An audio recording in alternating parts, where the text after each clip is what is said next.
ज्ञानाञ्जनशलाकया चक्षुरुन्मिलितं येन तस्मै श्रीगुरवे नमः। श्रीचैतन्यमनोभीष्टं स्थापितं येन भूतले स्वयं रूपकदा मह्यं ददाति स्वपदान्तिकं। वन्देऽहं श्रीगुरो श्रीयुतपदकमलं श्रीगुरून् वैष्णवांश्च श्रीरूपं साग्रजातं सहगणरघुनाथान्वितं तं सजीवं साद्वैतं सावधूतं परिजनसहितं कृष्णचैतन्यदेवं श्रीराधा कृष्णपादान् सहगणललिता श्रीविशाखान्वितांश्च। हे कृष्ण करुणा सिन्धु दीनबन्धु जगत्पते गोपेश गोपिका कान्ता राधा कान्ता नमोऽस्तु ते। तप्त काञ्चन गौराङ्गी राधे वृन्दावनेश्वरी वृषभानुसुते देवी प्रणमामि हरिप्रिये। वाञ्छाकल्पतरुभ्यश्च कृपा सिन्धुभ्यैव च पतितानां पावनेभ्यो वैष्णवेभ्यो नमो नमः। श्रीकृष्ण चैतन्य प्रभो नित्यानंद श्री अद्वैत गदाधर श्रीवासादि गौरभक्तवृंद हरे कृष्णा कृष्ण कृष्ण हरे हरे हरे राम राम राम हरे हरे। नमो विष्णुपादाय कृष्णपृष्ठाय भूतले श्रीमते भक्तिवेदांत स्वामिनिधि नामिने नमस्ते सारस्वते देवे गौरवाणी प्रचारिणे निर्विशेषशून्यवादी पाश्चात्यदेशतारिणे मूकं करोति वाचालं पङ्गुं लङ्घयते गिरिं यत्कृपातमहं वन्दे परमानन्दमाधवं श्रीगुरुं दीनतारिणं कृष्णचैतन्यम् ईश्वरम्। ओम नमो भगवते वासुदेवाय ओम नमो भगवते वासुदेवाय ओम नमो भगवते वासुदेवाय। नारायणं नमस्कृत्य नरं चैव नरोत्तमं देवीं सरस्वतीं व्यासं ततो जयमुदीरयेत्। नष्टप्रायेष्व भद्रेषु नित्यं भागवत सेवया भगवत्युत्तमश्लोके भक्तिर्भवति नैष्ठिकीम्। कृष्णाय वासुदेवाय देवकी नन्दनाय च नंदगोपकुमाराय गोविंदाय नमो नमः। हरे कृष्ण हरे कृष्ण। दशमस्कंदं तृतीयस्कंदं 15వ చాప్టర్. సో భగవద్ధామ యొక్క వర్ణన చూసాం నేను.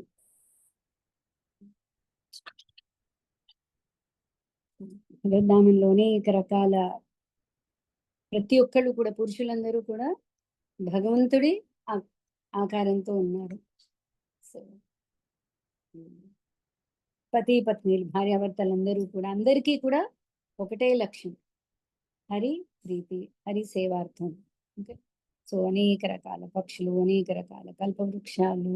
ఓకే, సో పక్షులు చాలా, కొన్ని పక్షుల సౌండ్స్ చాలా మాధుర్యంగా ఉంటాయి, కానీ ఆ పక్షులన్నీ కూడా సైలెంట్ అయిపోయాయి. దేనికోసం? భ్రమరం తూనిగా భ్రమరం భగవంతుడి యొక్క వైజయంతిమాల చుట్టూ చేరి భగవంతుడిని కీర్తిస్తుంది. యాక్చువల్గా ఈ అనే సౌండ్ మనకి యాక్చువల్లీ తన్ను పెడుతూ ఉంటుంది, కానీ అది ఎప్పుడైతే కృష్ణ కథ అయిందో అది ఎంత మాధుర్యం అంటే కోకిళ్ళలు ఇవన్నీ కూడా కామ్గా ఉండిపోయాయి వినడానికి.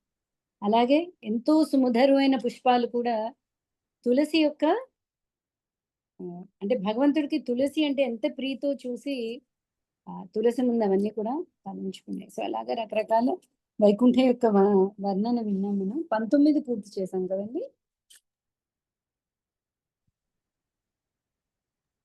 ఓకే, 20వ శ్లోకం, 15వ అధ్యాయం 20వ శ్లోకం, 550 పేజ్.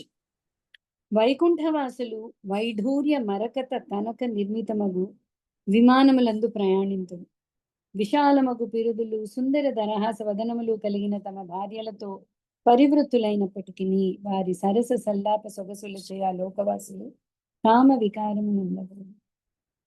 అంటే అక్కడ పురుషులందరూ భగవంతుడి రూపం ఉంటుంది, భగవంతుడి రూపం లాగానే శ్యామవర్ణం, చతుర్భుజాలు, అంత సౌందర్యము ఉంది. భగవంతుడి యొక్క రూపమే అందరికీ ఉంది. ఇంకా స్త్రీల దగ్గరికి వచ్చేటప్పటికి వాళ్ళు కూడా అతి సౌందర్యవంతులు. అంటే ఎవరైతే ఈ వైకుంఠవాసులు ఉన్నారో వాళ్ళ భార్యలు. ఓకే, అయితే ఎక్కడా కూడా భార్యాభర్తలు ఎక్కడా కూడా మధ్యలో కామ కోరిక కాకుండా పూర్తి సేవా భావనతోనే. ఎంత సౌందర్యం ఉన్నా కూడా వాళ్ళ మనసు చలించట్లేదు. ఎందుకంటే మనసు పూర్తిగా హరి ప్రీత్యర్థమై ఉన్నాయి. వైకుంఠ లోకమునందలి వనితలు సాక్షాత్తుగా లక్ష్మీదేవి అంతటి సౌందర్యవతులే ఉందురు. దేవదేవుని అనుగ్రహమును బడయుటకై అట్టి దివ్య సుందరీమణులు తమ పద మంజీరములు గల్లుమని మ్రోగుచుండగా హస్తమందలి కలువపూలతో క్రీడించుచు చలోరాతి కుడ్యములను శుభ్రపరుచునట్లుగా కొన్ని మార్లు గోచరింతుడు. అసలు ఏంటి వాళ్ళకి అక్కడ పనే ఉంది వైకుంఠంలో, కానీ అందరూ కూడా స్వామికి సేవ చేయాలి అని వీళ్ళు అవుతుంది. సో సౌందర్యవంత స్త్రీలు వీళ్ళు పట్టుబట్టలు కట్టుకుని ఉన్నారు, ఆభరణాలు ధరించి ఉన్నారు. అయితే ఆ చీర వస్త్రం కొంగు తీసుకుని అక్కడ శుభ్రపరుస్తుంది. సేవ అంతే. అంటే భగవత్ సేవ, భగవత్ సేవ, భగవత్ సేవ. ఎంతో ఆనందంతో అంత సంపదలు ఉన్నా కూడా వాళ్ళందరూ కూడా భగవత్ సేవలో నిమగ్నులై ఉన్నారు. అందరూ పైన ఎటువైపు ఉంటే భగవంతుని దర్శించుకోవడం. లక్ష్మీదేవి తన ఉద్యానవనమునందలి దివ్య సరోవరములోని పగడ తటములపై భగవానుని తులసి దళములతో అర్చించును. భగవానుని అర్చించినప్పుడు నిర్మల జలమునందు ఆమె ఉన్నతమగు నాసికతో శోభిల్లు తన సుందరమగు ముఖమును గాంచును. భగవానుని చుంబనముచే ఆమె వదనము మరింత సుందరముగా అయినట్లు గోచరించుచుండును. అసలు లక్ష్మీదేవి లోక పూజితురాలు కదా. మనకి భగవంతుడి యొక్క దివ్య వర్ణన అప్పుడు ధ్యాన శ్లోకాల్లో లక్ష్మీదేవి శ్లోకం ఏంటి గుర్తుందండి? లక్ష్మాఖిలస్య శిరవందితయ విధాతకు సుపర్ణ భుజయోః. జానుద్వయం ఒకటి, ఆవిడ నిత్యం పాదాల సేవ చేసుకుంటుంది. ఇంకోటి లక్ష్మాఖిలస్య శిరవందితయ పుంసా మనోనయన నివృత్తి మాతదానం కంఠం చ కౌస్తుభమనేరవిభూషణ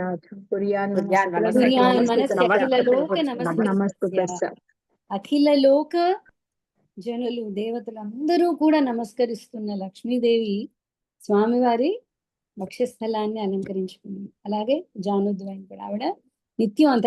అసలు ఇంకా లక్ష్మి చేయాల్సింది ఏమన్నా ఉందా అండి? జనరల్ గా మనకి లక్ష్మీ కటాక్షం ఉండగానే లక్ష్మీ కటాక్షంలో ఒకటి ఏంటి అంటే సేవకులు కూడా. ఎంతమంది సేవకులు ఉంటారు, ఇంకా కష్టపడాల్సింది ఏం లేదు అంత లక్ష్మీ కటాక్షం ఉంటే. ఓకే, కానీ స్వయంగా లక్ష్మీదేవి ఏం చేస్తుంది? అఖిల లోక నమస్కృతస్య. ఆవిడ భగవంతుడి సేవలో నిమగ్నురాలైంది. ఆవిడ భగవంతుడి సేవలో మరింత సౌందర్యంగా ఉంది అక్కడ. దుర్భాగ్యులకు జనులు వైకుంఠలోక వర్ణనను చర్చించక శ్రవణార్హములు కానివి మనుని బుద్ధిని మోహపరచునవి అయిన కథా విషయములందే నెలకొనుట మిక్కిలి విచారకరం. వైకుంఠ కథా విషయములను త్యజించి భౌతిక లోక చర్చను చేపట్టువారు అంధకార బంధురమగు తమోమయ ప్రాంతమున త్రోయబడదురు. సో ఇంతటి గొప్ప వైకుంఠుడి వర్ణన అంటే ఒకటి వైకుంఠం యొక్క వర్ణన, ఇంకొకటి వైకుంఠంలో నివసిస్తున్న వాసల యొక్క వర్ణన, ఇంకొకటి స్వయంగా విష్ణుమూర్తి యొక్క వర్ణన. ఈ వర్ణనలు వినకుండా ఎవరైతే మనుజుని బుద్ధిని మోహపరుచునవి అయిన కథా విషయములంది మనుజులు చర్చించుకోవడం, ఇవన్నీ కూడా చాలా విచారకరం. ఎందుకంటే వాళ్ళందరూ కూడా ఫైనలీ అధోగతికి తోయబడతారు. సో బ్రహ్మదేవుడు పలికింది, ఓ దేవతలారా, మానవ జన్మము ఎంతటి మహత్తరమైనదనగా మనము కూడా అట్టి జీవనమును అభిలషింతుము.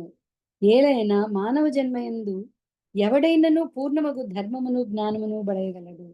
ఎవడేని ఆ మానవ జన్మయందు దేవదేవుని అతని ధామమును అవగతము చేసుకున్నాడు, అతడు మిగుల మాయా ప్రభావితుడైనాడని అవగతము చేసుకున్నాడు. అందరికంటే అతి ఉత్తమ జన్మ ఏంటనుకున్నామన్నా?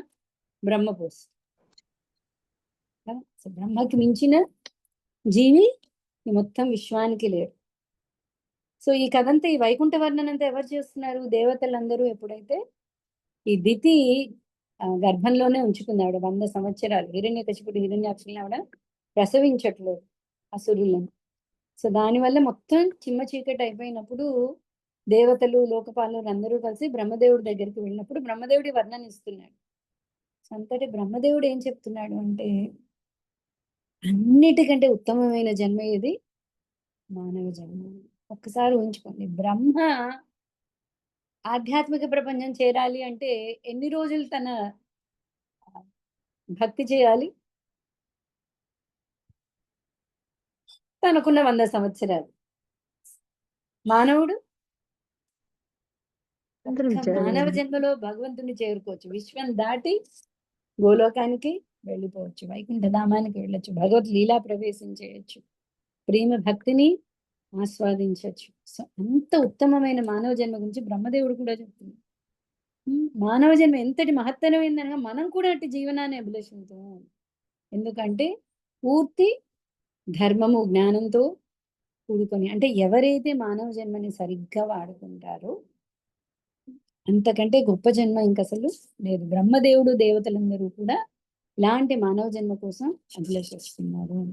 మనం ఏమనుకుంటున్నాం, ఇక్కడ మానవులే పుట్టి ఓళ్ళంత పుణ్యం చేస్తే, కోటి దీపాలు పెడితే, కోటి సోమవారాలు ఉపవాసాలు చేస్తే ఏమవుతుంది?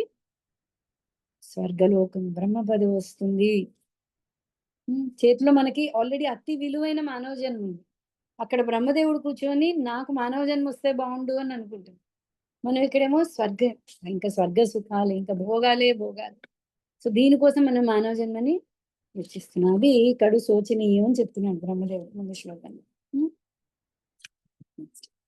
భగవన్ మహిమల శ్రవణముచే ఏ మానవుల దేహ లక్షణములు పారవస్యమున మార్పు చెందును, మరియు దాని వలన ఎవరు బరువుగా శ్వాసించుచు చెమర్చుదురో అట్టి వారు ధ్యాన తపాది కార్యములను ఉపేక్షించినను వైకుంఠమునకు పోవుదురు. అట్టి భగవద్ధామము భౌతిక జగత్తుకు పైన ఉండి బ్రహ్మాది దేవతలతో వాంఛితమై ఉన్నది.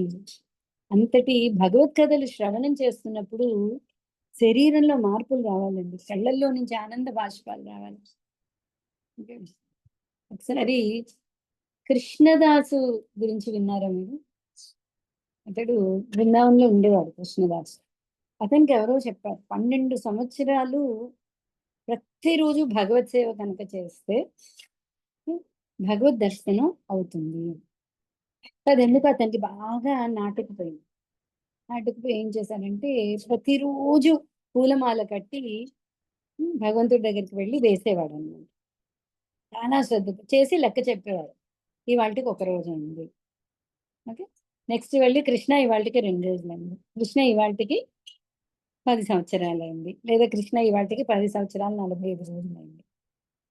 అలా మొత్తానికి ప్రతిరోజు విడవకుండా పూలమాల కట్టి కృష్ణుడికి వేసేవాడు. 12 సంవత్సరాలు అయింది. 12 సంవత్సరాలు అయ్యాక ఆ రోజు కృష్ణదాస్కి ఇంకా అమితమైన ఆనందం. ఎందుకు? భగవంతుడు ఇవాళ సాక్షాత్కరించబోతున్నాడు అని. సో నెక్స్ట్ ఆ రోజు రాత్రంతా అసలు ఇంకా అతనికి నిద్ర పట్టలేదు. ఆ రోజుతో అయిపోయింది, లెక్క చెప్పేశాడు, 12 సంవత్సరాలు పూర్తయింది. రేపు మాల కావాలి అంటే నువ్వు నా దగ్గరికి రావాలి అని చెప్పొచ్చు, నువ్వు రేపు వస్తావు నా దగ్గరికి మాల కావాలి అంటే అని. సో ఆ రోజు రాత్రంతా రేపు వస్తాడు కృష్ణుడు, అతడి కోసం నేను మరి వస్తే, భగవంతుడు వస్తే మనం నైవేద్యాలు చేయాలి కదా, రాత్రంతా మేలుకుని అనేక రకాల నైవేద్యాలు చేస్తాడంట. చేసి తన ఇంట్లోనే కూర్చుని వెయిట్ చేస్తూ ఉంటాడు. సూర్యోదయం అయిపోయింది, చాలా ఆత్రంగా శుభ్రంగా రెడీ అయిపోయి నైవేద్యాలు అన్ని పెట్టుకుని కూర్చుని ఉన్నాడు. అంతకీ రావట్లేదు భగవంతుడు. సూర్యోదయం అయిపోయింది, మిట్ట మధ్యాహ్నం అయిపోయింది. లోపల ఇతనికి కొంచెం దిగులు వచ్చింది, భయం వచ్చింది. ఇంత నేను చేసిన సేవ వృధాయేనా అనుకున్నాడు. దుఃఖం వచ్చేస్తుంది. ఆఖరికి సాయంత్రం 4 అయ్యేటప్పటికి ఇంకా కోపం వచ్చి నీ నైవేద్యాలు చేశాను, అసలు ఇవన్నీ అన్ని తీసి కలిపేసి ఒక మూట కట్టేశాడు. మూట కట్టేసి తీసుకెళ్ళి ఎవరికైనా పంచిపెట్టేద్దాం, భగవంతుడు లేడు, కృష్ణుడు లేడు, ఏమీ లేడు అని బయలుదేరేటప్పటికి ఒక 10 ఏళ్ల పిల్లాడు గోల్డని గోవుల్ని తీసుకుని, గోధూళి సమయం అన్నమాట, వస్తూనే ఎంతో పరిచయం ఉన్న వాళ్ళగా పరిగెట్టుకుంటూ వచ్చాడు. మంచి వాసన వస్తుంది, సంచిలో ఏముందేంటి? కృష్ణదాస్ అన్నాడు, సరే ఇంత తెచ్చింది ఎవరికో ఒకరికైనా ఉపయోగిస్తుంది అనుకుని, ఏం లేవులే పిండి వంటలు, నువ్వేమన్నా తింటావేంటి అంటే, చాలా ఆకలిగా ఉన్నాను, నాకు పెట్టండి అని అడుగుతున్నాడు. అయితే సరే తెంచి ఎందుకు ఆ పిల్లాడిని చూడంగానే మనసు కూడా కొంచెం చాలా కుదుట పడింది. ఓకే. భగవంతుడి మీద కోపం కొంచెం చల్లారింది. సరే వీడికైనా పెడదాం. అంటే కోపం ఉంది. కృష్ణుడు రాలేదు, అసలు ఉన్నాడో లేడో అనుకుంటూ తీసి ఒక్కొక్క ముద్ద పెడుతున్నాడు. 4 ముద్దలు పెట్టేటప్పటికి కృష్ణుడి కళ్ళల్లో అదే అదే వచ్చినవాడు కృష్ణుడు మనకు తెలుసు. ఆ పిల్లవాడి కళ్ళల్లోంచి నీళ్లు కారిపోతున్నాయన్నమాట. అయితే ఈ కృష్ణదాస్ అడుగుతాడు, "ఏంటి నువ్వు ఆకలన్నావు, నేను పిండి వంటలన్నీ పెడుతున్నాను కదా! ఇంకా ఎందుకు ఏడుస్తున్నావు?" అని. "పిండి వంటలు పెడుతున్నావు కానీ నాకివ్వాల్సింది ఇంకా ఇవ్వలేదు. ఏం కావాలేంటి నీకు? మరి ఇవాళ నాకు పూలమాల వేయవా?" అని అడుగుతాడన్నమాట. అంటే అర్థం కాదు. పూలమాల ఏమిటి? నీకు వేయడం ఏమిటి అని. వెంటనే చెప్తాడు, "నన్ను ఇంకా నువ్వు గుర్తించలేదా? నేను కృష్ణుడిని మరి నువ్వు చెప్పావు కదా రమ్మని చెప్పి నేనొచ్చాను. నాకు నువ్వు ప్రతిరోజు వేసే పూలమాల నాకు ఆలింగనంలాగా అనిపిస్తుంది ఎంతో ప్రేమతో. మరి ఈరోజు నాకు నువ్వు ఇన్ని పిండి వంటలు పెట్టినా నాకు ఆలింగనం దక్కట్లేదు" అని. సో, కృష్ణదాస్ ఎలా అంటే ఇంక మనం ఊహించుకోవచ్చు ఎలా ఉంటుంది రియాక్షన్. కృష్ణుడు స్వయంగా భక్తుడి యొక్క ఆలింగనం కోరుకుంటున్నాడన్నమాట. సో, కృష్ణదాస్ అతన్ని కౌగిలించుకుని మొత్తం ఇద్దరు కూడా ఏడుస్తున్నారు. భగవంతుడు కూడా ఏడుస్తున్నాడు. భగవంతుడు కూడా దుఃఖిస్తున్నాడు. అంతటి రసపూర్ణుడండి భగవంతుడు. మనం ఇచ్చే ప్రతీదీ కూడా అతడు ప్రేమతో ఇస్తే చాలు. భక్తోసిమి ఏంటది? పత్రం ఫలం యోమే పత్రం భక్త్యా ప్రయచ్చతి. పుష్పం భక్తి ప్రేమ పన్నాలు. భక్తితో ఇస్తే చాలు. అస్నామి ప్రియదాన్ని స్వీకరిస్తాను. చిన్న భక్తి చాలు. ఏం చేయలేదు. పెద్ద పెద్ద జపాలు, సేవలు ఏమీ చేయలేదు. ప్రతిరోజు కృష్ణుడికి పూలమాల వేసింది. ఓకే. సో, ఈ 12 ఏళ్ల దీక్ష కూడా చాలా మంది చెప్తూ ఉంటారండి. ఖచ్చితంగా భగవద్ దర్శనం అవుతుంది. అలాగే రాధికా కృపా కటాక్షస్థల. ఇన్నిసార్లు చేస్తే ఖచ్చితంగా ఈ జన్మలోనే భగవంతుడి యొక్క సాక్షాత్కారం అవుతుంది. ఓకే. సో, అలాగా అంటే ప్రతి ఒక్కటి కూడా కృష్ణుడి దృష్టి నుంచి పక్కకి వెళ్ళిపోదు. చేసిన ఇంత సేవ కూడా ఓకే. ఆవగింజంత సేవ కూడా కొండంత సేవ కింద భగవంతుడు పెట్టుకుంటాడు. కథా శ్రవణం జరిగినప్పుడు కృష్ణుడు స్వయంగా వచ్చినప్పుడు కూడా ఈ కథలు వింటున్నప్పుడు మన హృదయం కరగట్లేదు అనుకోండి. ఆ హృదయంలో ఒక మార్పు అనేదే రావట్లేదు. కథాశ్రవణంలో ఎప్పుడూ కూడా కళ్ళు చెమ్మగిల్లుతూ ఉంటాయి. కొన్నిసార్లు మనకి అనుభవం అవుతుంటుంది కదా! ఎవరైనా ఎంతో ఎక్స్‌పీరియన్స్ చెప్తుంటే మనకి కళ్ళల్లో నీళ్ళు వస్తూ ఉంటాయి. ఓకే. ఒక్కసారి ఏ ఘట్టం అయినా సరే ఒక సరైన భక్తుడు చెప్తుంటే ఒక ద్రౌపది ఘట్టం అనుకోండి, పాండవుల ఘట్టం అనుకోండి. ఏమీ లేదు. కృష్ణుడు అసురుడిని వధించిన విధానం అనుకోండి. ఎప్పుడైతే భగవత్ కథ వెళ్తుందో ఇంద్రియాలకి పాపం ఉత్సాహం వస్తుంది. మనం ఏం చేస్తున్నాం అంటే దాన్ని అణిచేస్తున్నాం. ఎందుకంటే ఇంద్రియాలు ఉన్నదే ఋషికేశుడి సేవ కోసం. ఖచ్చితంగా ఇంద్రియాలు కదులుతాయండి. ఎవరికైనా సరే, చెవులైనా సరే ఎక్కడో ఒక ఆనందం అనే ఇంకా అది కూడా ఏమాత్రం కలగలేదు అంటే అది అసలు మానవ జన్మ ఇంకసలు విలువలేని మానవ జన్మ. ఓకే. భగవత్ కథాశ్రవణంతో ఇంద్రియాలన్నీ కూడా యాక్టివ్ అవుతాయి, చెమ్మగిల్లుతాయి. ఓకే.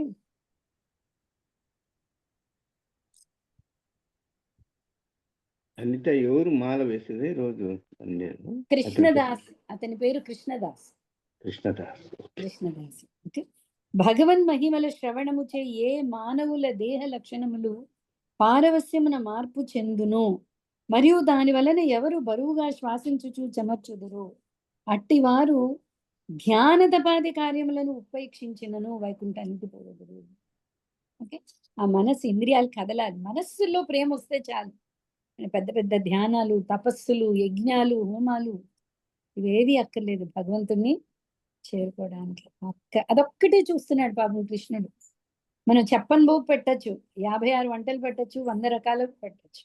కృష్ణుడి దగ్గర నేను చెప్తుంటాను ఇప్పుడు ఒక స్కానర్ ఉంటుంది. ఆ స్కానర్‌లో ఎంత నెయ్యి, ఎంత జీడిపప్పు చూడట్లేదు. ఇందులో ఎంత ప్రేమతో చేశాడు, ఎంత ప్రేమ చూసాడు. అదే స్కానర్ కృష్ణుడికి. ప్రీతితో చేశాడా? ప్రేమతో చేశాడా? ఆ స్కానర్ మని రకరకాల నైవేద్యాలు పెట్టచ్చు. నేను ఎప్పుడు చెప్తుండాను. ఎవరైనా 100 మంది గులాబ్ జామున్‌లే చేసుండొచ్చు. కానీ ప్రతి ఒక్కళ్ళలో భగవంతుడు చూసేదేంటి? ఎంత ప్రేమతో, ఎంత ప్రీతితో చేస్తున్నాడు. ఓకే. సో, గోపీజనులు మన వ్రజవాసుల్ని కనుక చూసుకుంటే ప్రతి ఒక్కళ్ళు ప్రతి ఒక్కళ్ళు బాక్స్ అసలు బాక్స్ పెడుతుండనే చెప్పేవాళ్ళు, ఇవాళ లంచ్ ఇది కృష్ణుడికి, ఇది నీకు, ఇది ముందు కృష్ణుడికి ఇచ్చి. తల్లులందరూ అలాగే ప్యాక్ చేస్తారు. పిల్లలందరూ కూడా కృష్ణ ముందు నాది తీసుకో, ముందు నాది తీసుకో, ఓకే. ఆ ప్రీతికి భగవంతుడు అందరి దగ్గర తీసుకునేవాడు. అంత శక్తి ఉంది భగవంతుడికి. ఇంతమంది ఇచ్చింది తీసుకోగలడా? తీసుకోగలడు. ఇంతమందికి ఇవ్వగలడా? ఇవ్వగలడు. అందుకే ఫస్ట్ నుంచి కూడా మనం ఆ భగవంతుడు ఎంత అనంతుడు అని చూస్తున్నాం.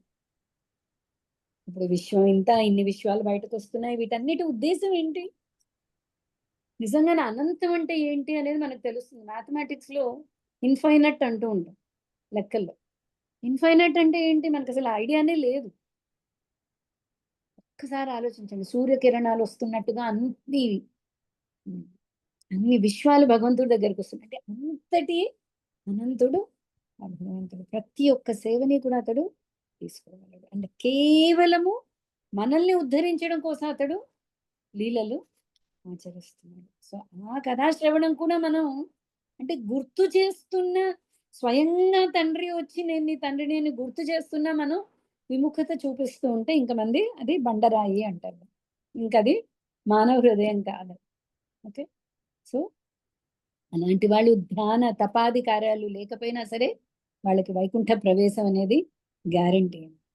ఓకే. ఇది ఎవరు చెప్తున్నారు? స్వయంగా బ్రహ్మదేవుడు చెప్తున్నారు.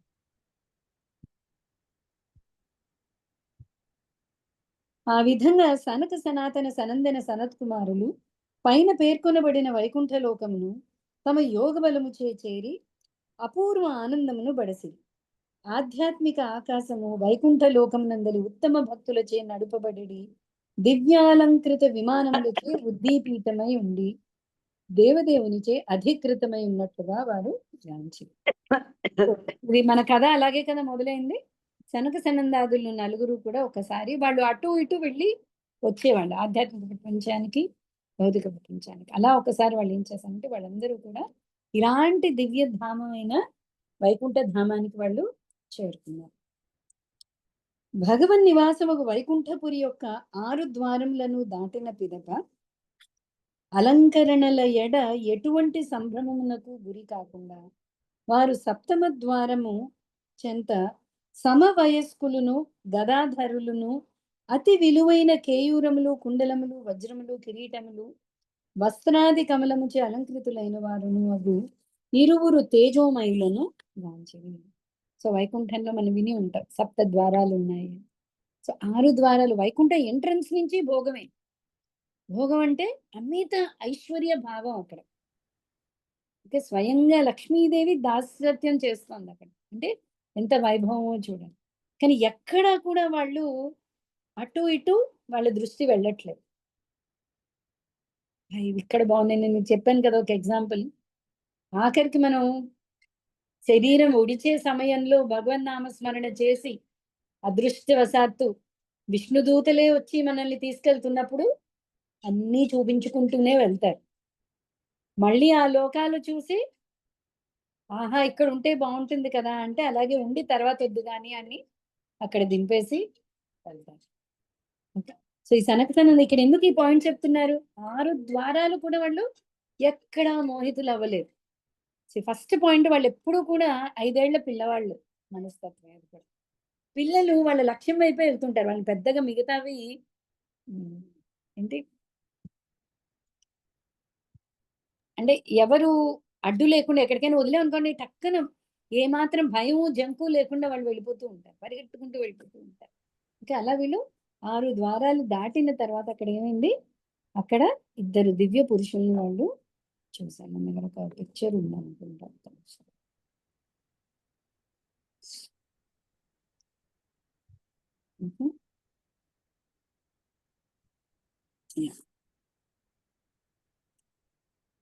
ఆ ద్వారపాలకులు మత్తిల్లిన భ్రమరములను ఆకర్షించడి వనమాలలను ధరించి ఉండేవి. అవి వారి మెడలయందు 4 నీలివర్ణపు బాహువుల నడుమ విలసితమై ఉండెను. వంకర్లు తిరిగిన కనుబొమ్మలు, వికసితమైన ముక్కుపుటలు, అరుణ నయనములను బట్టి వారు కొద్దిగా కోపగ్రస్తులైనట్లు గోచరించెను.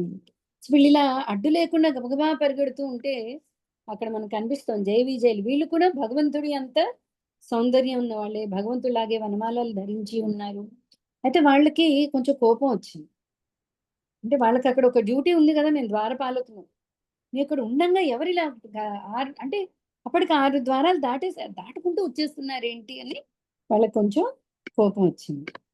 సనకాది మునులు స్వపర భేదం లేకుండా ద్వారములన్నింటి యందు ప్రవేశించి ఉండేది. హేమ వజ్ర నిర్మితమగు ఆ 6 ద్వారముల ద్వారా ప్రవేశించినట్లుగానే సప్తమ ద్వారమందును వారు నిస్సంకోచితముగా తమ ఇచ్ఛానుసారం ప్రవేశించిరి. 6 దాటినట్టుగానే ఇది కూడా దాటేద్దామని వాళ్ళు ప్రవేశిస్తున్నారు. ఇంకా దిగంబరులకు ఆ మునులు జీవులందరికన్నను పెద్దవారైనను ఆత్మతత్వానుభవమును బడిసిన వారైనను కేవలము 5 ఏండ్ల బాలుర వలె గోచరించరు. కానీ ద్వారపాలకులు భగవానునికి అప్రియముకు స్వభావము కలిగినట్టి వారు ఆ మునులను గాంచినంతనే వారి మహిమలను నిర్లక్ష్యపరిచి తమ దండములతో మార్గమును నిరోధించిరి. ఆ మునులు అటువంటి నిరాదరణకు తగిన వారు కాకున్నను ద్వారపాలకులు ఆ రీతి వర్తించరు. అంటే వీళ్ళు అందరికంటే కూడా ముందు జన్మించిన వాళ్ళు కదా. ఫస్ట్ బ్రహ్మదేవుడు సనక సనందాదులనే కదా. సో అందరికంటే అతి పెద్దవాళ్ళు. కానీ చూడ్డానికి వాళ్ళు ఎప్పుడు 5 ఏళ్ల పిల్లల్లానే ఉన్నారు. అసలు ఇంత చిన్న పిల్లలు ఏంటి, వీళ్ళేంటి ఇలా అడ్డులు అదుపు లేకుండా వైకుంఠ ఎంటర్ అయిపోవడం ఏంటి అంటే వాళ్ళ మహిమ జ్ఞానం ఏది కూడా లెక్క చేయకుండా వాళ్ళిద్దరిని అక్కడ జయ విజయులు ఆపారు. సనకాది 4 మునులు బ్రహ్మదేవుని తొలి సంతానం. తత్కారణమున ఇతర జీవులందరూ శివునితో సహా వారి తర్వాత జన్మించినట్టు వారే కనుక వారందరూ సనకాది మునుల కన్నను పిన్న వయస్కులే. అటువంటి సనకాదులు 5 ఏండ్ల బాలుర వలె గోచరించు నగ్నముగా చరించినను జీవులందరికన్నను పూర్వులను తత్వానుభవమును బడిసిన వారును అయి ఉన్నారు. వైకుంఠధామమున ప్రవేశించుటకు అట్టి సాధుపురుషులను అడ్డగింపరాదు. అయినప్పటికీ తలవని తలంపుగా ద్వారపాలకులు వారి ప్రవేశమునకు అభ్యంతరము పలికిరి. అది అనుచిత కార్యము. నారాయణుడు ఎల్లవేళలా సనకాది మునుల వంటి వారిని సేవింప ఆసక్తుడై ఉండును. ఈ సత్యమును ఎరిగిన పిమ్మటయు ద్వారపాలకులు పరమ ఆశ్చర్యకరముగాను అవమానకరముగాను వారి ప్రవేశమును నిరోధించిరి. కొన్ని లీలా ఘటనలు స్పెషల్లీ భగవంతుడి యొక్క ప్లాన్ కూడా ఒకటి ఉంటుందండి. ప్రతి చోట ఉంటుంది. కానీ మోస్ట్లీ ఇప్పుడు మన జీవితంలో సంఘటనలన్నీ కర్మ వల్ల జరుగుతున్నాయా, భగవత్ సంకల్పం వల్ల జరుగుతున్నాయా? కర్మ వల్ల. భగవత్ సంకల్పం వల్లే కర్మలన్నీ జరుగుతూ ఉన్నాయి. మనం భగవత్ సంకల్పము కర్మ రెండు. ఇది యాక్చువల్లీ కర్మ వల్ల. ఓకే, కర్మ వల్ల ఫస్ట్ పాయింట్. కర్మ ప్రకారంగా పరిస్థితి భగవంతుడి యొక్క పర్యవేక్షణ. ఓకే, జనరల్ గా భగవంతుడు ఇందులో ఇంటర్ఫియర్ అవ్వడు. కొంత ప్రత్యేక సంఘటనలో భగవంతుడు దాన్ని మార్చి, అధికారం ఎప్పుడూ ఉంది భగవంతుడికి. భగవంతుని క్వశ్చన్ చేసేవాడు కూడా ఎవడు లేడు. అయితే ప్రత్యేకించి స్పెషల్లీ భక్తుల్ని రక్షించడంలో కొన్ని ఘటనలు ఇప్పుడు చూస్తే గురుపుత్రుణ్ణి తీసుకుని రావడం గురుదక్షిణ కింద యముడి దగ్గర నుంచి. ఓకే, సో అలాగే బ్రాహ్మణ బాలుణ్ణి, అది మనకి దశమ స్కందంలో వస్తుంది, వైకుంఠానికి అర్జునుడిని తీసుకెళ్ళడం కానీ. సో ఇక్కడంతా మనం కొన్ని కేవలం కర్మ అని చెప్పడం, కొన్ని చోట్ల స్పెషల్లీ భక్తుల జీవితంలో. సో జయ విజయుల దగ్గర కూడా ఇది యాక్చువల్లీ చాలా జాగ్రత్తగా మనం అర్థం చేసుకోవాలండి. ఇక్కడ మనకి చూస్తే సనక సనందాదులది తప్ప జయ విజయులది తప్ప అర్థం కాదు. ఇప్పుడు జయ విజయులు కూడా వాళ్ళు ఏం చేస్తున్నారు, వాళ్ళు అక్కడ ద్వారపాలకులు.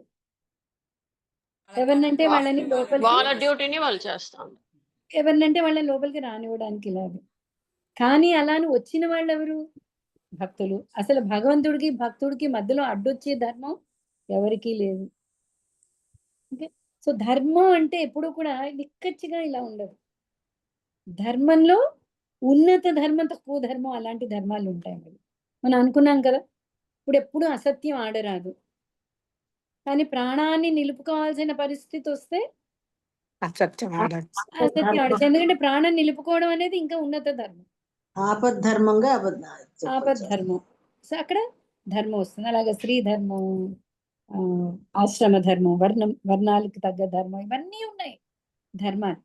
కానీ ధర్మం ఒక్కటే తెలిస్తే సరిపోదు, ఏది ఉన్నత ధర్మం ఏది ఇది అని కూడా తెలియాలి. సో ఇక్కడ మన డిస్కషన్ చాలా గొప్ప. అందుకని మనం ఇక్కడ నుంచి భాష్యాలన్నీ కూడా చదువుదాం, ఓకేనా? సో ఇక్కడ ఏమైంది, వీళ్ళందరూ అతి పిన్న వయసు, అతి జ్ఞానవేత్తలు, సంపూర్ణ జ్ఞానం ఎరిగిన వారు. ఎంత జ్ఞానం అంటే వాళ్ళు తండ్రి ఆజ్ఞను కూడా ధిక్కరించి వాళ్ళు వాసుదేవుడి మీద ధ్యానానికి వెళ్ళిపోయిన వాళ్ళు. మరి ఇలాంటి భక్తులని అడ్డగించచ్చా అని ఆలోచించకుండా వాళ్ళు ఏం చేశారు, అక్కడ అడ్డుగా నించున్నారు. పరమ యోగ్యులైనప్పటికీ సనకాది మునులు ఇతర దేవతలు చూచుచుండా ఆ విధంగా శ్రీహరి ద్వారపాలకులచే అడ్డగింపబడింది. ప్రియతముడకు శ్రీహరిని గాంచుట ఎందుగల పరమోత్సాహము వలన అప్పుడు క్రోధముచే వారి నయనములు వెంటనే ఎర్రబడలు. వాళ్ళ ఉద్దేశం ఏంటి, వెంటనే అతి శీఘ్రంగా భగవంతుడి యొక్క దర్శనం చేసుకుందామని వాళ్ళు వెళ్తున్నారు. వెళ్తున్న వాళ్ళకి అడ్డు తగిలింది. అడ్డు తగలంగానే వాళ్ళకు కూడా కోపం వచ్చింది. ఎవరి మీద కోపం వచ్చింది? జయ విజయ. ద్వారపాలకులు. జయ విజయులు ఎవరు? జయ విజయులు ఎవరు? స్వయంగా భగవత్ భగవంతుడు. సేవకుడు, భగవంతుడి చేత నియమింపబడ్డారు ఆ సేవ కోసం వాళ్ళు. సో వాళ్ళు మామూలు వాళ్ళు కాదు, అర్థమైందా? ఇటు సనక సనందాదులు పరమ భక్తులు, జయ విజయులు కూడా పరమ భక్తులు. సో ఇక్కడ ఏమైపోయింది, భక్తుల మీద వీళ్ళకి ఇప్పుడు కోపం వచ్చింది. వీళ్ళని అడ్డగించి వాళ్ళ వైపు ఒక అపరాధం జరిగింది, వాళ్ళ మీద కోపం రావడంతో వీళ్ళ వైపు నుంచి ఒక అపరాధం జరిగింది. ఇద్దరు భక్తులే అక్కడ. ఓకే, వైదిక విధానమును అనుసరించి సన్యాసాశ్రమం నందున్న వ్యక్తి కాషాయ వస్త్ర ధారణ కావించి ఉండు. సాధు సన్యాసులు ఎచ్చటికైనను ఏగుటకు ఆ కాషాయ వస్త్రధారణ పాస్పోర్ట్ వంటిది. కృష్ణ భక్తి భావనయందు జనులను జ్ఞానవంతులను చేయుటయే సన్యాసి ధర్మం. భగవానుని సర్వాధిక్యతను మరియు మహిమలను ప్రచారము చేయుట తప్ప సన్యాసాశ్రమము వారికి వేరొక్క కార్యము లేదు. కనుకనే వేదపరమైన సాంఘిక కట్టుబాట్లను అనుసరించి సన్యాసి ఎప్పుడునూ నిరోధింపబడరాదు. ఎందుకు? సన్యాసి యొక్క లక్ష్యం ఏంటి అంటే మొత్తం సంఘాన్ని, మిగతా ఆశ్రమాన్ని, అందరినీ కూడా భగవద్భక్తి వైపుకి నడిపించడమే అతని ఉద్దేశం. కాబట్టి అలాంటి సన్యాసులకి ఎక్కడా కూడా అవరోధం అనేది కలగకూడదు. వాళ్ళు భగవత్ లక్ష్యం మీద వెళ్తున్నారు. ఓకే, కోరిన ఎచ్చోటకైనను ఏగా అతనిని అనుమతింపవలను. అతడు ఏది అడిగినను గృహస్థుడు నిరాకరింపరాదు. సనకాది మునులు దేవదేవుడకు నారాయణుని గాంచుటకై వచ్చి ఉండేది. ఈ శ్లోకమున సుహృత్తము, మిత్రులలో పరమశ్రేష్ఠుడు అను పదము ప్రధానమైనది. జీవులందరకు తానే పరమోత్తమ స్నేహితుడనని శ్రీకృష్ణ భగవానుడు భగవద్గీత యందు పలికి ఉన్నాడు. సుహృదం సర్వభూతానం. ఏ జీవునికైనను దేవదేవుని కన్నను అధిక శ్రేయోభిలాషి వేరొకడు ఉండబోదు. సర్వుల ఎడ ఆ దేవదేవుడు ఎంతటి కరుణను కలిగి ఉండుననగా అతనితో గల సంబంధమును మనం పూర్తిగా మరిచినప్పటికీ ధరిత్రిపైకి అరుదించుచుండును. కొన్ని మార్లు స్వయంగా తానే, మరికొన్ని మార్లు భక్తునిగా జగత్తులో అవతరించును. పతిత జీవులనందరినీ ఉద్ధరించుటకు ఇంకొన్ని మార్లు ప్రామాణికులకు భక్తులను పంపుచుండును. కనుకనే ఆ దేవదేవుడు ఎల్లరికూ పరమ శ్రేయోభిలాషి. సనకాదులు అతనిని చూడగోరిరి. వారికి అంతకు మించి వేరే కార్యము లేదని ద్వారపాలకులు ఎరుగవలసి ఉండను. కనుక ప్రాసాదములోనికి ప్రవేశింపకుండా వారిని అడ్డగించుట అనుచితమై ఉన్నది. సో ఎందుకు వాళ్ళు చేసింది అనుచితం? వాళ్ళ డ్యూటీయే చేస్తున్నారు, కానీ వచ్చిన వాళ్ళు పరమ భక్తులు, జ్ఞానులు, సన్యాసులు, వైరాగ్యమూర్తులు. వాళ్ళకి దేని మీద కూడా అపేక్ష లేదు, కేవలం భగవద్ దర్శనం కోసం భక్తితో వాళ్ళు అక్కడికి వచ్చినప్పుడు వాళ్ళని ఆపకుండా ఉండాల్సింది. కాబట్టి వాళ్ళ ఆపడం అనేది అనుచితం, ఉచితమైన కార్యం, అంటే కరెక్ట్ కార్యం కాదు. తమ ప్రియతముడకు దేవదేవుని గాంచకుండా మునులు నిరోధింపబడినప్పుడు వెంటనే కామానుజుడు సాక్షాత్కరించినని అలంకారిక భాషలో ఈ శ్లోకమున తెలుపబడింది. కామము యొక్క చిన్న సోదరుడు కామ అనుజుడు సాక్షాత్కరించాడు. కామం యొక్క అనుజుడు తమ్ముడు ఎవరు? క్రోధం. కోరిక. వెంటనే వాళ్ళకి క్రోధం వచ్చింది. ఓ కోరిక తీరనప్పుడు దాని సోదరుడు క్రోధము వచ్చి చేరును. సనకాదులు అంటే అంతే కదా, కామేశ క్రోధయేష. క్రోధాద్భవతి ఏంటి ఫస్ట్? సంగాతే కామాత్ క్రోధో విజాయతే. ఎప్పుడు కూడా మన కోరికకు అడ్డు తగిలితే వెంటనే క్రోధం ఫాలో అవుతుంది. కానీ వారు క్రోధం చెందింది తమ స్వార్థం కొరకు కాదు. శ్రీహరిని గాంచకుండా ప్రాసాద ప్రవేశము నిరోధింపబడినందునే వారు కుపితులేరు.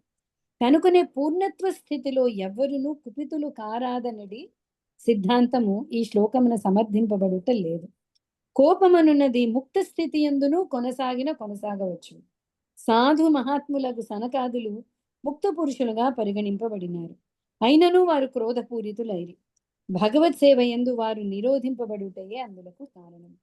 సామాన్య మానవుని క్రోధమునకు ముక్తాత్ముని క్రోధమునకు నడుమ భేదమేమనగా, తన ఇంద్రియ పరమగు కోరికలు తీరనప్పుడు సామాన్యుడు క్రోధితుడు కాగా, భగవత్ సేవ ఉనరింపకుండా నిరోధించినప్పుడు ముక్త పురుషుడు కోపమునకు గురి అగును అని అనుకుంటే, అంతటి జ్ఞానవంతులు సన్యాసులు వైరాగ్యమూర్తులు వాళ్ళకు కూడా కోపం వస్తే ఇంకా మనకి కోపం రాదా? మహాత్ములు ఋషులు వాళ్ళ కోపానికి మన కోపానికి ఎంత తేడా ఉంది? సహస్రం తేడా ఉంది.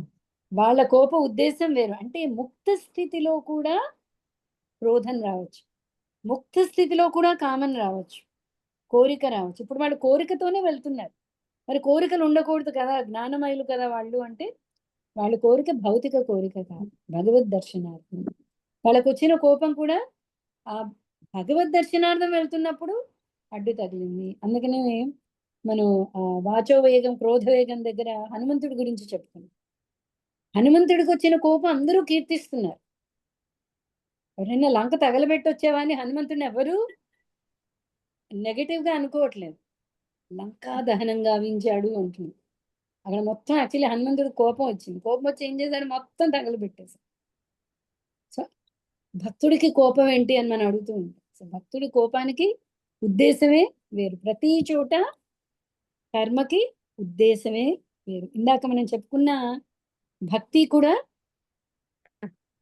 ధ్యాన తపోదాదులు ఎందుకు అక్కర్లేదు అంటే అక్కర్లేదు అని కాదు, వాటికన్నా భక్తి అనేది అక్కడ ప్రాముఖ్యత, ఉద్దేశం ప్రాముఖ్యత. జనరల్ గా ధ్యానానికి తపస్సుకి ఉద్దేశం వేరు. ధ్యాన యోగంలో లక్ష్యం ఏంటండి? టాపిక్ వచ్చింది కాబట్టి అడుగుతున్నాను.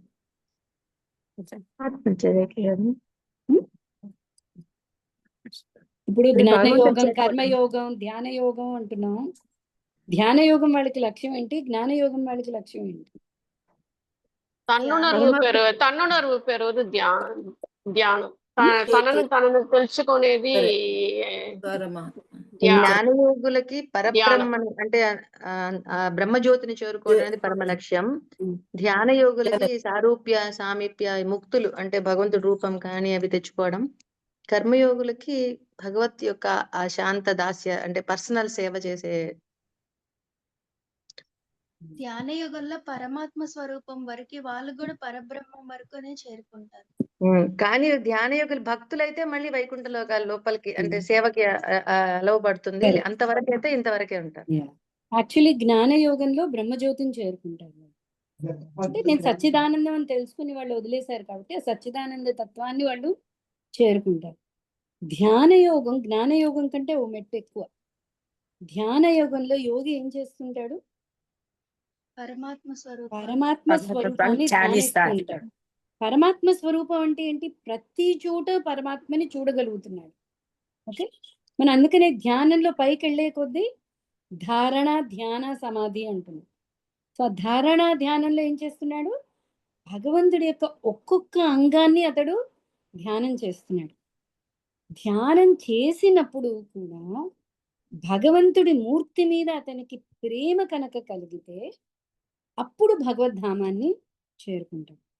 అప్పుడు సారూప్య సామీప్య అనేది లభిస్తుంది. కానీ జనరల్గా ధ్యాన యోగంలో కూడా బ్రహ్మజ్యోతిని చేరుకుంటారు. ఎందుకంటే వాళ్ళు అంటే సర్వము వ్యాపించి ఉన్న పరబ్రహ్మ తత్వాన్ని తెలుసుకున్నారు. అక్కడే ఆగిపోతే బ్రహ్మజ్యోతి. అక్కడ అటాచ్మెంట్ ధ్యానం అందుకని చాలా జాగ్రత్తగా జరగాలి ధ్యాన యోగంలో కూడా. సో భగవంతుని ఇప్పుడు మనం ధ్యాన శ్లోకాలు చూసామనుకోండి, శంఖం యొక్క, భగవంతుడి యొక్క లీలలు అన్ని వర్ణన ఉంటుంది. సో అక్కడ గనక మనసు నిలిపితే అప్పుడు ఏమవుతుంది అంటే భగవంతుడితో అటాచ్మెంట్ వస్తుంది. భగవంతుడితో అటాచ్మెంట్, ప్రీతి వస్తేనే ఆధ్యాత్మిక ప్రపంచం ఎంటర్ అవ్వడం అవుతుంది. లేకపోతే బ్రహ్మజ్యోతిలోనే అవుతుంది. ఓకే, కానీ యోగి యొక్క లక్ష్యం భగవత్ ప్రేమ కాదు. మీకు అర్థమైందా? ఆ ప్రాసెస్ లో భగవత్ ప్రేమ కనుక వస్తే భగవద్ధామాన్ని చేరుకుంటాం. తన ధ్యాన లక్షణం ఏంటి అంటే అక్కడ కూడా సచ్చిదానంద తత్వం, అలాగే మొత్తం పరబ్రహ్మ తత్వం, అసలు ఏంటి తత్వం తెలుసుకోవడం కోసం అతడు ధ్యానంలో ఉంటున్నాడు. ధ్యానం ఒక్కొక్క స్టెప్ ఇంద్రియాల నుంచి విరమించుకుని ఒకే లోపల ఉన్న పరమాత్మని ధ్యానిస్తూ ధ్యానిస్తూ ధ్యానిస్తూ పరమాత్మ తత్వాన్ని అతడు తెలుసుకుంటున్నాడు. అక్కడ కూడా ప్రీతి అనేది రావాలి, భగవత్ ప్రీతి రావాలి. వచ్చినప్పుడే భగవత్ లోక లీలా ప్రవేశం అనేది జరుగుతుంది. ఓకే, లేకపోతే అతడు కూడా పరబ్రహ్మ జ్యోతికి విశ్వాన్ని అయితే దాటేస్తాడు. జ్ఞానమైన ధ్యానమైన విశ్వాన్ని దాటేస్తాడు. ఓకే, కర్మయోగంలో కర్మయోగం యొక్క గమ్యం ఏంటి అంటే జ్ఞానమైన ధ్యానమైన భక్తి అయిన. కర్మయోగంకి యాస్సచ్ లక్ష్యం ఏంటి అంటే ఈ మూడిట్లో ఎక్కడో ఒక చోట తేలుతాడు. ఎందుకంటే కర్మయోగం నిష్కామంగా కర్మ చేస్తూ ఉన్నాడు అంతే. ఇంకా తన సచ్చిదానంద తత్వం కానీ, పరమాత్మ తత్వం కానీ, భక్తి తత్వం కానీ ఇంకా అక్కడ ఏమీ అవ్వలేదు. సో కర్మయోగం కరెక్ట్ గా చేసేవాడు ఈ మూడిట్లో ఏదో ఒక ప్రాసెస్ లో కంటిన్యూ అవుతాడు. ఓకేనా అండి?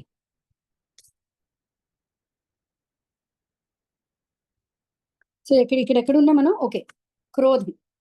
సో క్రోధం యొక్క ఉద్దేశం అక్కడ ఏమైంది? సనక సనందాదులకి వాళ్ళు భగవద్ దర్శన ఆపారు కదా అని వీళ్ళకి కోపం వచ్చింది. సనకాది మునులు ముక్త పురుషులని గడిచిన శ్లోకంలో స్పష్టంగా పేర్కొనబడినది.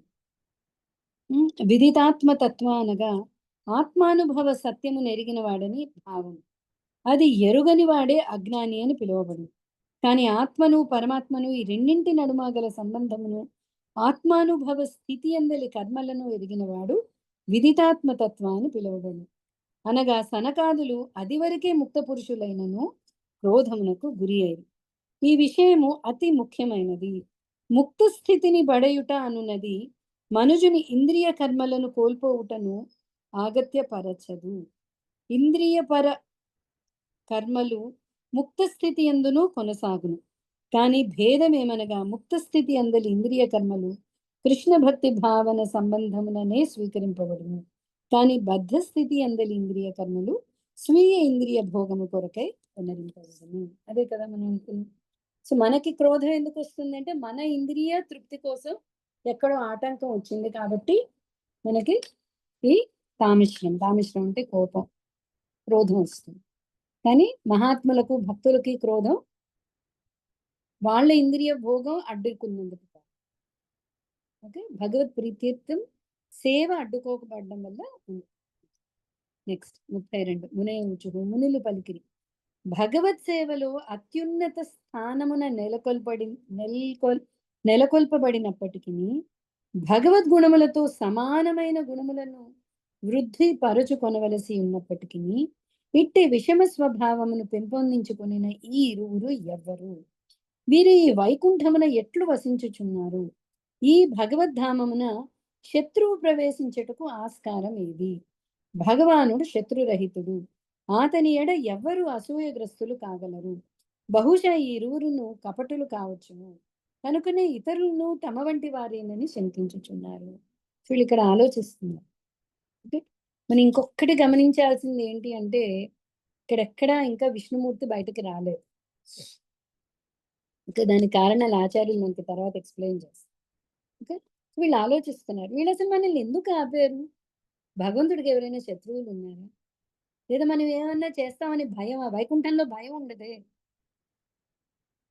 వైకుంఠంలో భయం ఉండదు కదా.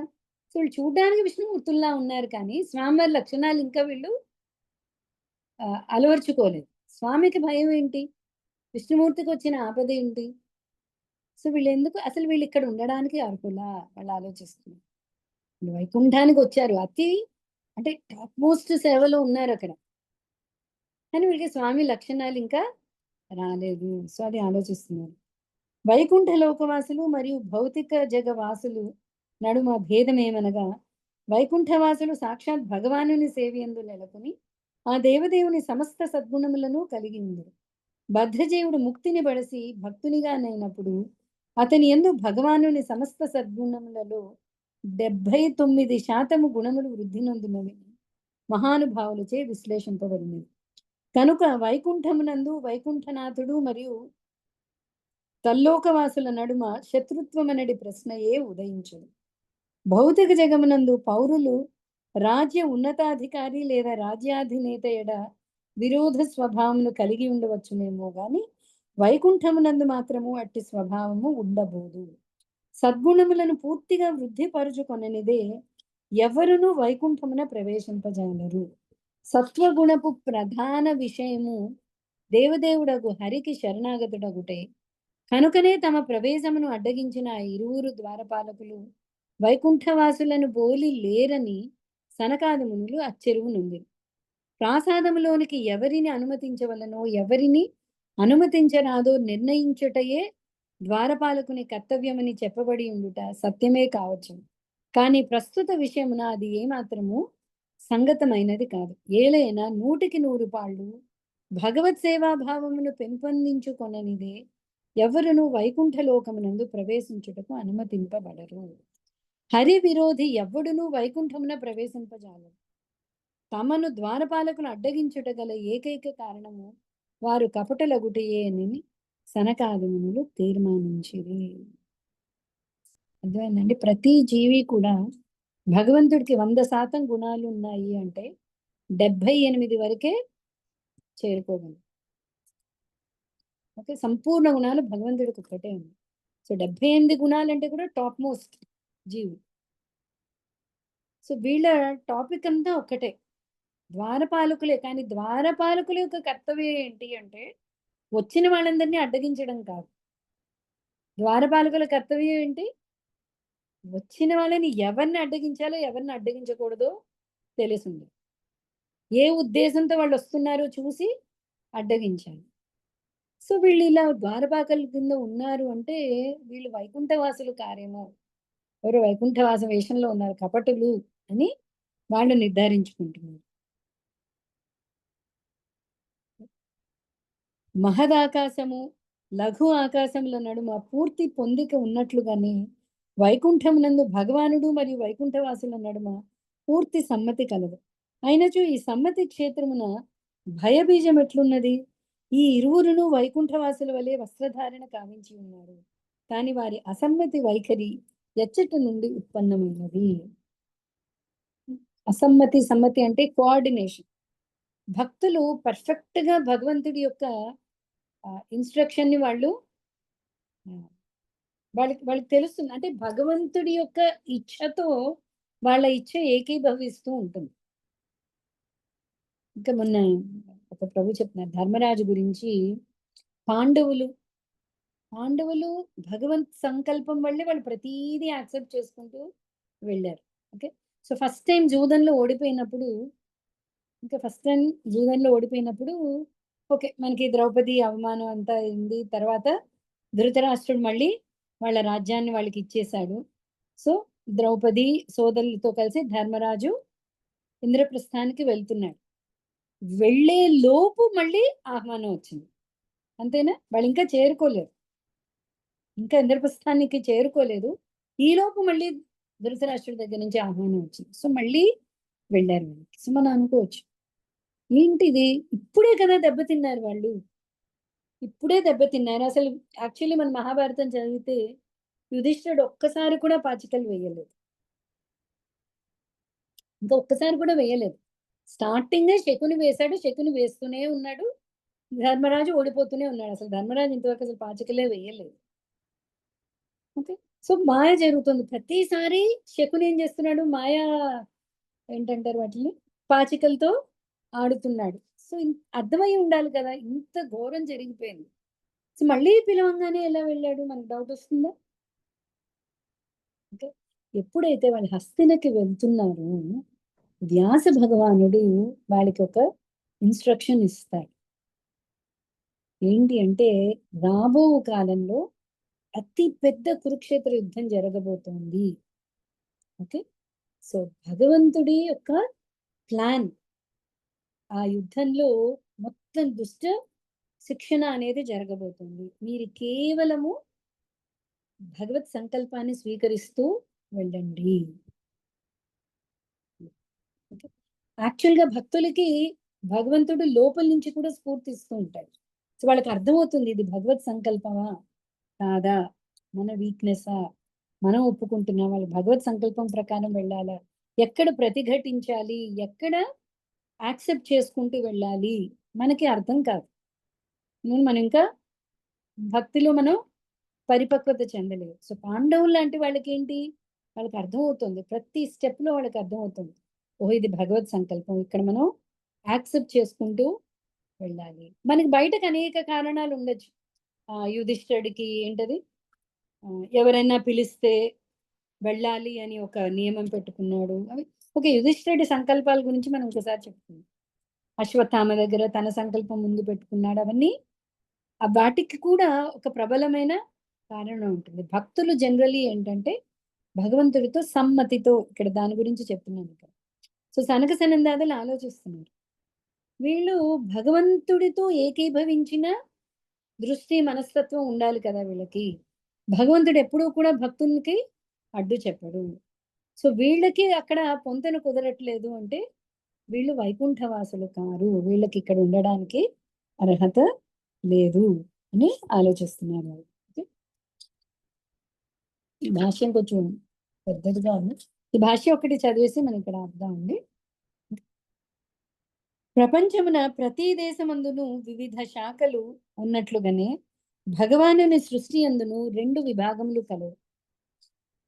ప్రపంచమందు నేరని, యాక్చువల్లీ నాకు కొంచెం కళ్ళు నొప్పి పెడుతున్నాయండి, ఒకసారి మనం ఇక్కడ ఆపుదాము. ఈ భాష్యం రేపు చెప్పుకుంటూ రేపు స్టార్ట్. అలాగే అలాగే మాతాజీ. కళ్ళు స్ట్రెయిన్ అవుతున్నాయి. అలాగే ఇది భాష్యం కొంచెం పెద్దదిగా కూడా ఉంది. So okay.